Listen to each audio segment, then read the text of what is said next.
ಭೀಮವಾದ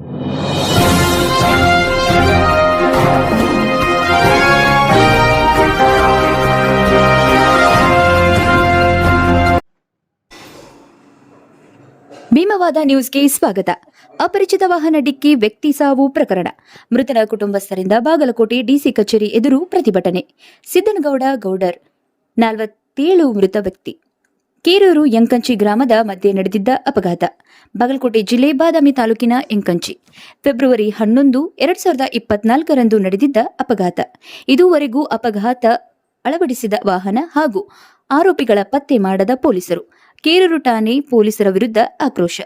ಮೃತನ ಭಾವಚಿತ್ರ ಸಮೇತ ಡಿಸಿ ಕಚೇರಿ ಎದುರು ಪ್ರತಿಭಟನೆ ಕುಳಿತ ಕುಟುಂಬ. ಕೇರೂರು ಪಟ್ಟಣದಿಂದ ಯಂಕಂಚಿ ಕಡೆ ಬೈಕ್ನಲ್ಲಿ ಹೊರಟಿದ್ದ ವೇಳೆ ನಡೆದಿದ್ದ ಅಪಘಾತ. ಮೃತ ವ್ಯಕ್ತಿ ಚಿಕ್ಕಮುಚ್ಚಳಗುಡ್ಡ ಪಟ್ಟಣದ ನಿವಾಸಿ.